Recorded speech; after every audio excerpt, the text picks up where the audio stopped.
तुळजाई agro समाधान Munde YouTube चॅनलला प्रथम भेट दिलं तर मी तुमचा आभार मानतो. मी आज बार्शी तालुका वैराग येथे मी आलेलो आहे.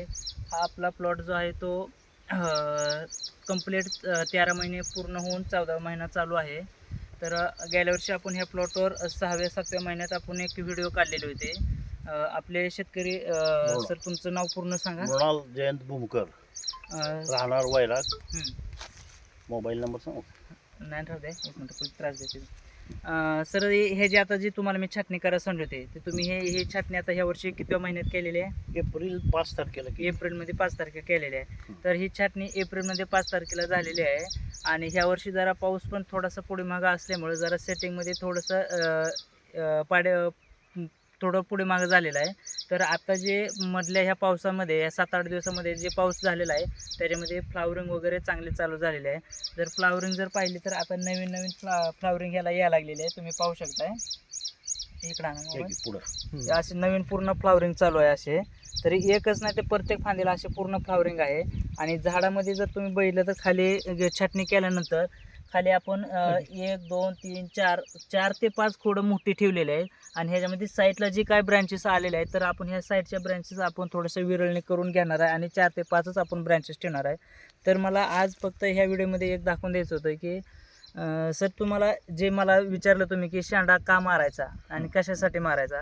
आता हे जे पूर्ण वाढ झाडात झालेले आहे तर ह्या झाडाच्या वाढीसाठी आपण शेंडा मारला पाहिजे. कशासाठी मारला पाहिजे तर हे जे फ्लावरिंग चालू आहे ते फ्लावरिंग पण सेटिंगमध्ये आली पाहिजे किंवा नवीन पण फ्लावरिंग ह्याला सुटली पाहिजे. त्यासाठी शेंडा मारावा लागतो. तर शेंडा मारताना तो कसा मारायचा हे खूप महत्त्वाचं आहे. इथंच बऱ्यापैकी शेतकऱ्यांना माहीत होत नाही.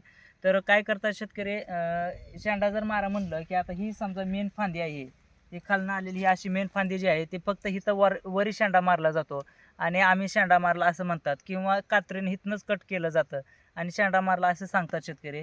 तर तसं करायचं नाही. ही जर समजा तुमची मेन ब्रँचेस पूर्ण आलेली आहे खालनं, तर ह्या ब्रँचेसला तुम्ही वरी जर शेंडा मारलेला असेल तर ह्या साईडला जी ब्रँचेस आहेत ते अर्धा फूट ते 1 फूट जर झालेले असेल तर त्याला पूर्ण कवळा शेंडा मारायचा. अशा पद्धतीने हे पूर्ण साईडनं ही शेंडे मारून घ्यायचे आणि एकच फांदी नाही तर असं पूर्ण झाड तुम्ही कव्हर करून घ्यायचं. असं पूर्ण झाड जर तुम्ही कव्हर केलं तर त्याला पाहिजे तशी सेटिंग आणि नवीन फ्लावरिंगसुद्धा येते ह्याला. आणि हेच करत असताना हे शेंडे आपले 3 टप्पे झाले पाहिजेत. तर त्या टप्प्यासाठी तुम्हाला नवीन व्हिडिओमध्ये तुम्हाला कधी मारायचा कसा मारायचा सांगेल. तर सर तुम्ही आतापर्यंत जे आपण एप्रिलमध्ये छाटणी केली त्याच्यामध्ये तुम्ही फवारणी किती केल्या आणि डोस काय दिला? डोस बेसल डोस दिला मी हां शेणखत घालून. हां त्याच्यानंतर 14-48 5-55 17 एक 2-4 वेळा सोडलं फक्त. पण मी ते किती आता हे आपले जे टोटल 500 झाड आहेत ना हे, 500 झाड आहेत. तर हे किती सोडलं तुम्ही? 5-55 17 5 किलो सोडलं. 14-48 5 किलो सोडलं. किती लिटर पाण्यात? 100 लिटर पाण्यामधून. 100 ते 200 लिटर पाण्यात. हां. आणि फ्लावरिंगचं तुम्ही खालनं जे केलं आता ते वरनं फवारणी किती झाले मग आता ह्या फवारण्या एक 2 महिन्यामध्ये हार्डली 4 ते 5 फवारण्या झाल्या. त्या? हां. ते पण फक्त आपले पानावर आळीनं काय अटॅक करू नये तेवढंच. किंवा बुरशी वगैरे लागू नये, थ्रिप्स थ्रिप्स, वगैरे लागू नये म्हणून बोरीसाठी घेतलेला आहे. तर एवढ्या 4 ते 5च फवारण्या झाल्या. तर आता इथून पुढे जे ह्याला फवारणी येणार आहे ती पण ह्यांनी जसं सांगितलं तसं 10 ते 15 दिवसाची फवारणी राहणार आहे. आणि तुम्ही जर जवळजवळ फवारण्या घ्यायला लागला तर ते तुमचं नुकसान आहे का, तर तुमचा तिथं इन्कम म्हणजे जे काही जास्त जाणार आहे. तर तो आपण बचत करायची असेल तर बऱ्यापैकी शेंडे मारून सुद्धा तुम्ही त्याच्यात उतरलं पाहिजे. आणि सरांनी जसं सांगितलं तशा फवारण्या पण आपण त्या पद्धतीने घेतल्या पाहिजेत.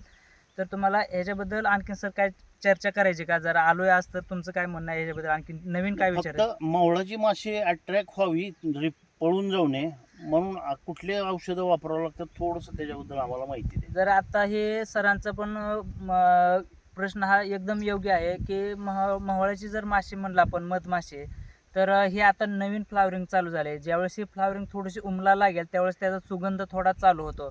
ज्यावेळेस त्याचा सुगंध चालू होईल त्यावेळेस आसपासचे जे काही एरियातल्या सुद्धा माश्या ह्याच्याकडं अट्रॅक्शन करायला लागतात. आणि ह्याच्यामध्ये आपण एक करत असताना जे काय थोडेसे नॅचरली ह्याच्यात थोडं मिक्स रोप लावलं पाहिजे. पण यांना ऑलरेडी त्याच्यात 10-12 रोपं मिक्स आलेले आहेत, ते पण त्यांना त्याच्यामध्ये ते कव्हर होऊन जाईल. आणि ह्याच पद्धतीनं अट्रॅक्शन हे तर मिक्समधलं थोडंफार आपण सांगितलंच. तर ह्याच्यामध्ये तुम्हाला आणखीन एक म्हणलं तर तुम्ही गूळ, ताक ह्याची सुद्धा फवारणी नॅचरली करू शकता, त्यांना सुद्धा फरक पडतो. पण हे ज्यावेळेस फुल तुमचं फुलल त्यावेळेस तुम्हाला माशीचा जास्त प्रादुर्भाव सापडेल. तर अशा पद्धतीने तुम्ही करून घ्या. आणखीन सर तुम्हाला मधमाशी सोडून दुसरं काय? खतं कुठली सोडू देत ना आता पुढं? आता इथून पुढे जर तुम्हाला खत जर सोडायचं म्हणलं तर आता ह्याच्यामध्ये तुम्ही खाली सेटिंग जोपर्यंत होत नाही तोवर खताकडे काय लक्ष द्यायचं नाही. अच्छा. वरी फक्त शेंडा आणि कुठेतरी 15 दिवसाला एखादी फवारणी ठेवायची. कुठल्या डोसकडे जास्त लक्ष द्यायचं नाही, कारण ज्यावेळेस आपली सेटिंग होईल त्यावेळेस आपण तिथून पुढे त्याचा डोसचा तुम्हाला निर्णय मी सांगेल काय करायचं काय नाही. आणखीन बाकी काय नाही, बाकी तर तुम्हाला काय विचारायचं का? बऱ्यापैकी. आता हे जे 2 शेतकरी आहेत ह्यांना नवीन लागवड करायची आहे, तर सर तुमचं काय नवीन बद्दल काय बोलणं आहे का, काय चर्चा करणं आहे का, असं काय वाटतंय का? काय चर्चेच का नाही इथं आल्यामुळं आम्हाला सगळं समजलं. बर हा बरं, आता जे साहेबांनी सांगितलं तुम्हाला ह्याच्याबद्दल, आता मी ह्यांच्या समोर बोललो रोपं किती मिक्स येतात हे जे व्हिडिओमध्ये कोण सांगत नाही, पण मी स्वतः सांगतो रोपं किती मिक्स येतात. तुमच्या देखत मी ह्यांना विचारलं, ह्याने आपल्याला किती सांगितले 2-3 म्हणले, पण 2-3. ह्यांच्या इथं काम करणारा जो माणूस आपण त्याला त्यांना माहिती. विचारलंय, त्यांनी आपल्याला खरं काय ते सांगितलं. सांगितले. तर ही वस्तू जी आहे ती 12-13 जे रोपं मिक्स येतात ह्याचं कारण म्हणजे त्याचं प्रोडक्शनच बाहेर नसतंय. आणि रोपं मिक्स आलेली काढू नका हे पण मी तुम्हाला सांगतो. त्याचा आपल्याला पॉलिनेशनसाठी त्याचा जास्त फायदा होतो. आणखी तुम्हाला दुसरं काय बोलायचं का? अजून एक प्रश्न विचारायचा मुंडे साहेब, हम्म. तणनाशक मारलं तर काय अडचण येईल का? पॅराफॉट अं, वापरत नाही मी. तणनाशकचा तुम्ही जे प्रश्न केलाय तर माझं एक मत आहे की जोपर्यंत फळ सेटिंग होत नाही, उदाहरणार्थ हे फळ गुटीच्या आकाराचं होत नाही, तोपर्यंत माझं तर मत आहे की खालचं तण काढू नये. त्याचं एकच कारण की जे काय खालनं नायट्रोजन वर येणार आहे तो नायट्रोजन जागेवरच खाली स्टॉप होतो आणि आपल्या फळाला पाहिजे ते म्हणजे जे ग्रोथ होणार आहे ते ग्रोथ जागेवर थांबून सेटिंगला फायदा होतो त्याचा. हे खूप महत्त्वाचं आहे. आणि नंतर तुम्ही ज्यावेळेस पहिली सेटिंग झाली नंतर तुम्ही जर ह्याला तणनाशक मारलं तरी काय प्रॉब्लेम नाही. पहिली सेटिंग हातात नाही गेली, दुसरी सेटिंग आपल्याला आपोआपच शेंडा मारल्यानंतर चालू होते. त्याच्यामुळं आपण त्या तणनाशकचं पहिल्या सेटिंगपर्यंत तर काही गरज नाही असं मला वाटतंय. आणखीन दुसरं काय बस तेवढंच. तुम्हाला काय काय आणखीन? नाही समजलं सगळं. तर तुम्हाला आणखीन काही वेगवेगळी माहिती पाहिजे असेल तर तुम्ही आपल्या चॅनलला लाईक व सबस्क्राईब करा. व आपल्या शेतकऱ्यांशी तुम्हाला जास्त चर्चासत्र करायचं असेल तर तुम्हाला माहीत आहे आपण मागील पण काही व्हिडिओमध्ये धाराशिवचे शेतकरी आपण आणले होते. तर असे वेगवेगळे मी शेतकऱ्यांशी पण चर्चासत्र करतो. तर तुम्ही माझे संपर्क करा. Shri Tulja hi tech nursery Barshikar, Sangola. Proprietor समाधान मुंडे, शिक्षण BSc ॲग्री MBA. व माझा पूर्ण फळबागेमध्ये द्राक्ष सोडून असलेला अनुभव हा एक 7-8 वर्षाचा अनुभव आहे. तर त्याचा पूर्ण लाभ शेतकरी बांधवांनी घ्यावा व आपली व्हिडिओ आपल्या शेतकरी बांधवांना पुढे पाठवा.